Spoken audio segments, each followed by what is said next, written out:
Praise the Lord. Faith വോയിസിലേക്ക് എല്ലാവരെയും ഞങ്ങൾ സ്വാഗതം ചെയ്യുന്നു. ദാനിയേൽ പ്രവാചകന്റെ പുസ്തകം 14-ാം അധ്യായം 5-ാം തിരുവചനം ഇങ്ങനെ വെളിപ്പെടുത്തുന്നു: ആകാശവും ഭൂമിയും സൃഷ്ടിച്ചവനും സകല ജീവജാലങ്ങളുടെ മേൽ ആധിപത്യമുള്ളവനുമായ ജീവനുള്ള ദൈവത്തെ മാത്രമേ ഞാൻ ആരാധിക്കുകയുള്ളൂ. സ്നേഹമുള്ളവരെ, വിശുദ്ധ ഗ്രന്ഥത്തിലുടനീളം കാണുവാൻ കഴിയും ദൈവത്തെ ആരാധിക്കുന്നവർ അനുഗ്രഹം പ്രാപിക്കുന്നതായി. കാരണം ദൈവം ആരാധന സ്വീകരിക്കുന്നു.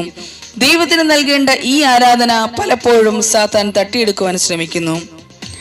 40 രാവും പകലും ഉപവസിച്ച കർത്താവായ യേശുവിനെ ഉയർന്ന ഒരു മലയിലേക്ക് കൂട്ടിക്കൊണ്ടുപോയി ലോകത്തിലെ രാജ്യങ്ങളും അവയുടെ മഹത്വവും കാണിച്ചുകൊണ്ട് സാത്താൻ പറയുന്നു: നീ സാഷ്ടാംഗം പ്രണമിച്ച് എന്നെ ആരാധിച്ചാൽ ഇവയെല്ലാം നിനക്ക് ഞാൻ നൽകും. എന്നാൽ കർത്താവ് ആരാധനയ്ക്ക് യോഗ്യൻ എന്ന് മുന്നറിയിപ്പ് നൽകിക്കൊണ്ട് കൽപ്പിച്ചു: സാത്താനെ, ദൂരെ പോവുക. എന്തെന്നാൽ നിന്റെ ദൈവമായ കർത്താവിനെ ആരാധിക്കണം, അവിടുത്തെ മാത്രമേ പൂജിക്കാവൂ എന്ന് എഴുതപ്പെട്ടിരിക്കുന്നു. സ്നേഹമുള്ളവരെ, ദൈവത്തിന്റെ ആലയമാണ് ഓരോ മനുഷ്യ ഹൃദയങ്ങളും. പലപ്പോഴും ദൈവം വസിക്കേണ്ട ആലയങ്ങളിൽ നന്മയായി തിന്മ കുടിയിരിക്കുന്നത് കാണുവാൻ കഴിയും. ഈ തിന്മകളെ മനുഷ്യ ഹൃദയങ്ങൾ താലോലിക്കുമ്പോൾ അവ ഒന്നാം പ്രമാണ ലംഘനമായി മാറുന്നു. ദൈവത്തിന് നൽകിയ സ്ഥാനം മറ്റൊന്നിന് നൽകിക്കൊണ്ട് മനുഷ്യൻ പാപത്തിലേക്ക് വഴുതി മാറുന്നു. സ്നേഹമുള്ളവരെ, നമ്മുടെ കുടുംബം, വ്യക്തികൾ, സൗന്ദര്യം, വിദ്യാഭ്യാസം, ജോലി, സമ്പത്ത് തുടങ്ങിയവയ്ക്ക് നാം ദൈവത്തെക്കാൾ ഏറെ പ്രാധാന്യം നൽകുമ്പോൾ അവ നമ്മുടെ ജീവിതത്തിലെ വിഗ്രഹങ്ങളായി മാറുന്നു. എന്നാൽ പ്രഥമ സ്ഥാനം കർത്താവായ യേശുവിന് നൽകിക്കൊണ്ട് നാം അവിടത്തെ ആരാധിക്കണം. ദൈവത്തെ ആരാധിക്കുമ്പോൾ നമ്മുടെ മേലുള്ള സാത്താന്റെ ആധിപത്യം തകരുകയും നമ്മുടെ മേൽ കടന്നു വന്ന ബന്ധനങ്ങൾ തകരുകയും നാം സ്വതന്ത്രരാവുകയും ചെയ്യും. എന്നാൽ ദൈവത്തെ ആരാധിക്കുവാൻ പലപ്പോഴും മനുഷ്യൻ മടി കാണിക്കുന്നു. കാരണം മനുഷ്യന്റെ ആന്തരിക നയനങ്ങളെ സാത്താൻ അന്ധമാക്കുന്നതാണ് കാരണം. വചനം പറയുന്നു: ഈ ലോകത്തിന്റെ ദേവൻ അവിശ്വാസികളായ അവരുടെ മനസ്സിനെ അന്ധമാക്കുന്നു. ചിലർ ബലികളിലൂടെയും കാഴ്ചകളിലൂടെയും, ചിലർ കുമ്പിട്ടുകൊണ്ടും, ചിലർ സാഷ്ടാംഗം പ്രണമിച്ചുകൊണ്ടും, ചിലർ കരങ്ങൾ ഉയർത്തിക്കൊണ്ടും, മറ്റു ചിലർ സ്തുതികളാലും ഗാന ആലാപനങ്ങളോടെയും ദൈവത്തെ ആരാധിക്കുന്നത് നമുക്ക് വിശുദ്ധ ഗ്രന്ഥത്തിൽ കാണുവാൻ കഴിയും. കാരണം ദൈവം ആരാധന സ്വീകരിക്കുന്നു. ആരാധനയുടെ നിമിഷങ്ങളിൽ മനുഷ്യൻ ദൈവവുമായി ഒന്നു ചേരുന്നു. ആ നിമിഷങ്ങളിൽ നാം അറിയാതെ തന്നെ ദൈവശക്തി നമ്മിൽ കടന്നു വരുന്നു. തടവറയിൽ പൗലോസും സീലാസും ദൈവത്തെ സ്തുതിച്ച് പ്രാർത്ഥിച്ചപ്പോൾ അവരുടെ ബന്ധനങ്ങൾ തകരുകയും അവർ സ്വതന്ത്രരാവുകയും ചെയ്തു. സ്നേഹമുള്ളവരെ, നാം കർത്താവായ യേശുവിനെ ആരാധിക്കുന്നവരാകണം. നാം ഹൃദയത്തിൽ ദൈവത്തെ ആരാധിക്കുമ്പോൾ നമ്മുടെ ജീവിതത്തിൽ മാറ്റങ്ങൾ സംഭവിക്കും. നമ്മുടെ ജീവിതത്തിൽ ഉണ്ടായിരിക്കുന്ന അനുഗ്രഹത്തിന്റെ തടസ്സങ്ങൾ മാറുന്നത് നമുക്ക് കാണുവാൻ കഴിയും. സ്വർഗീയ ദൂതഗണങ്ങൾ രാപ്പകൽ ഇടപെടാതെ കർത്താവായ യേശുവിനെ ആരാധിക്കുന്നത് വെളിപ്പാടിന്റെ പുസ്തകത്തിൽ കാണുവാൻ കഴിയും. വചനം പറയുന്നു: ആയിരുന്നവനും ആയിരിക്കുന്നവനും വരാനിരിക്കുന്നവനും സർവശക്തനും ദൈവവുമായ കർത്താവ് പരിശുദ്ധൻ, പരിശുദ്ധൻ, പരിശുദ്ധൻ. നമ്മുടെ കർത്താവായ യേശുവിനെ നമുക്ക് ആരാധിക്കാം. ആരാധനയ്ക്ക് യോഗ്യൻ കർത്താവായ യേശു മാത്രം. നമ്മുടെ അധരങ്ങൾ കൊണ്ട് നമുക്ക് ഏറ്റുപറയാം: യേശുവേ, എൻ്റെ കർത്താവേ, അങ്ങേ ഞാൻ ആരാധിക്കുന്നു. എൻ്റെ നല്ലിടയനായ യേശുവേ, ഞാൻ എന്നെന്നും ആരാധന അർപ്പിക്കുന്നു. എൻ്റെ നല്ലിടയ അങ്ങേക്കെന്നെന്നും ആരാധന. എൻ്റെ കർത്താവേ, എൻ്റെ നല്ലിടയ അങ്ങേക്കെന്നെന്നും ആരാധന. യേശുവേ, ആരാധന.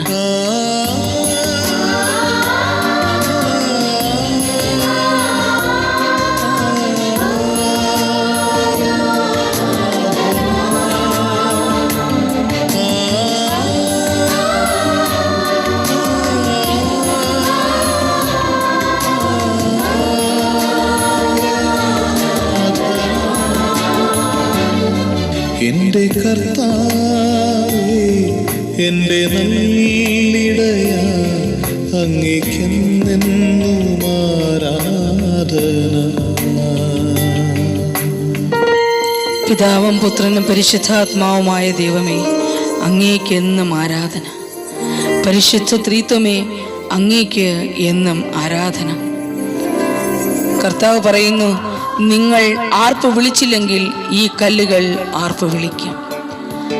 നമ്മുടെ കർത്താവായ യേശുവിനെ ഹൃദയത്തിൽ സ്വീകരിച്ചുകൊണ്ട് ഏറ്റെടുത്തുകൊണ്ട് നമുക്ക് പറയാം, കർത്താവേ, ഞാൻ അങ്ങയെ ആരാധിക്കുന്നു. പരിശുദ്ധ ത്രിത്വമേ, എന്നെന്നും ആരാധന. പരിശുദ്ധാത്മാവേ, പുത്രനാമേശുവേ, പിതാവേ ആരാധന. ഓ യേശുവേ, പരിശുദ്ധാത്മാവേ, പുത്രനാമേശുവേ, പിതാവേ ആരാധന. ഓ യേശുവേ,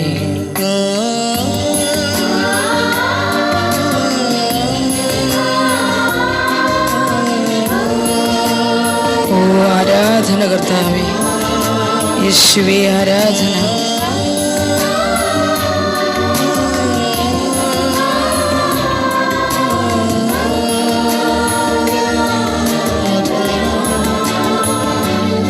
എന്റെ കർത്താവേ, എന്റെ നല്ലിടയ, അങ്ങേക്കെന്നെന്നും ആരാധന. ഓ പരിശുദ്ധ ത്രിത്വമേ, അങ്ങേക്കെന്നും ആരാധന. ഈശോയെ, നിമിഷം അടിയനെയും കുടുംബത്തെയും മാതാപിതാക്കളെയും സകലരെയും സമർപ്പിച്ചുകൊണ്ട് ഈശോയെ അങ്ങേ ഇതാ ആരാധിക്കുന്നു. ഇത് കേൾക്കുന്ന സകല മക്കളെയും ഈശോയെ അവിടെ നിന്ന് അനുഗ്രഹിക്കണമേ. അങ്ങയുടെ തിരുമുമ്പിൽ സർവ്വതും സമർപ്പിച്ചുകൊണ്ട് വിളിച്ചു പറയുന്നു, കർത്താവേ, അങ്ങേ ആരാധിക്കുന്നു.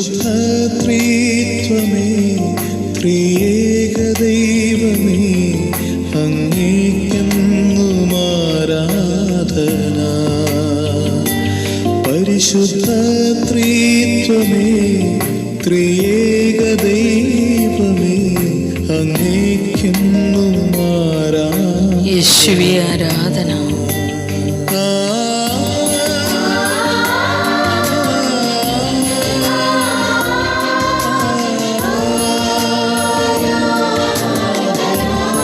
യേശുവേ ആരാധന.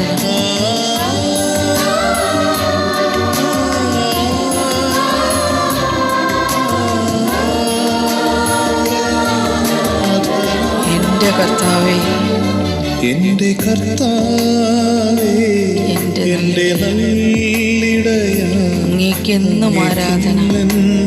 ആരാധന. ഓ യേശുവേ സ്തോത്രം. എന്റെ കർത്താവേ, എന്റെ നല്ലിടയ, അങ്ങേക്കെന്നെന്നും ആരാധന. ഓ യേശുവേ ആരാധന. കർത്താവേ, ഞങ്ങളെല്ലാം സമർപ്പിച്ചുകൊണ്ട് അങ്ങേ ആരാധിക്കുന്നു. ഞങ്ങളുടെ ആവശ്യങ്ങളെ സമർപ്പിച്ചുകൊണ്ട്, ഞങ്ങളായിരിക്കുന്ന അവസ്ഥയെ സമർപ്പിച്ചുകൊണ്ട് ഈശോയെ അങ്ങേ ആരാധിക്കുന്നു.